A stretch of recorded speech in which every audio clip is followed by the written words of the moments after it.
LA County today reported nearly 9,000 new cases. The high numbers of cases also reflect reporting delays over the holiday weekend. We spoke with Dr. Michael Daigneault from Providence St. Joseph Medical Center, who thinks we're being hit with a double punch.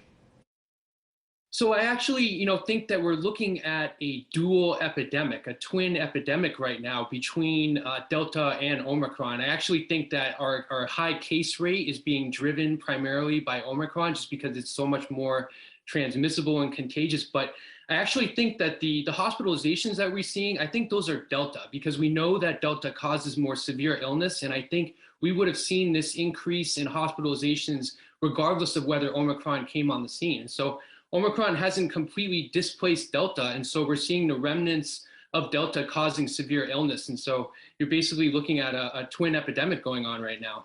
We talked about rapid testing yesterday. I know friends today were looking for rapid tests. Were looking for them as well.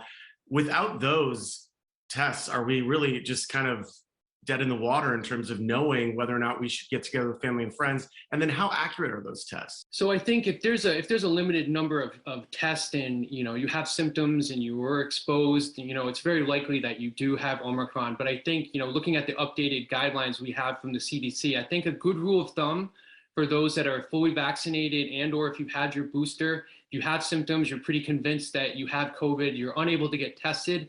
I think now the appropriate time for isolation is 5 days. And then hopefully at the end of that 5-day period, you can get yourself a rapid test and just confirm that you're no longer negative, no longer contagious. And if you're unable to get a test at the end of that 5-day period, then you should consider just trying to avoid public settings and wearing a mask when you do have to go out. The question of accuracy when it comes to rapid tests, and one of the general misconceptions is that the PCR is the gold standard. But the rapid tests are just as sensitive and just as accurate for detecting infectious virus during that brief window when someone is contagious. And so if it's positive, you definitely have it. If it's negative and you're still pretty convinced that you might have it, you can do serial testing. You can do a test on day 1 and then another rapid test on day 3. And doing serial testing actually increases the sensitivity and the accuracy of rapid tests.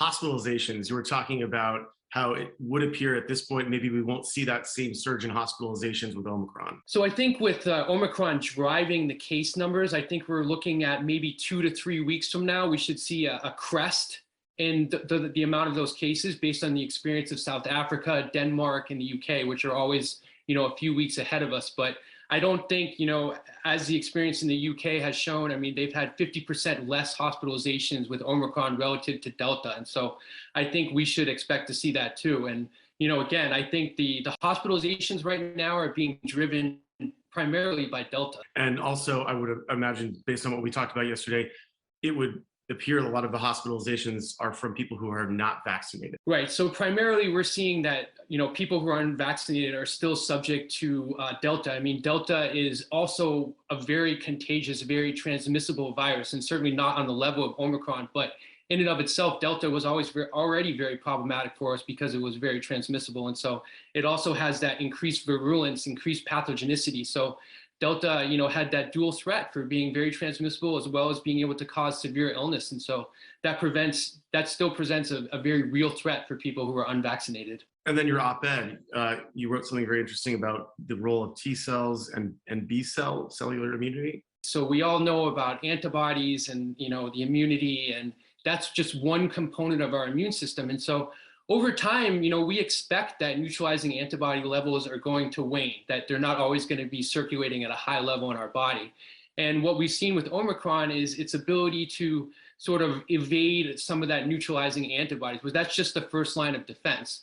The other part of our immune system is our cellular immunity. So even if Omicron, for example, is to get past the antibodies, we have memory B cells and we have T cells, which are able to neutralize cells once they become infected with the virus. And so that's one of the reasons that even if, fully vaccinated people see a waning of their immunity 3 to 4 months, 6 months after their vaccines, you're still going to have that T cell cellular immunity that will prevent you from getting severe illness and will keep you out of the hospital.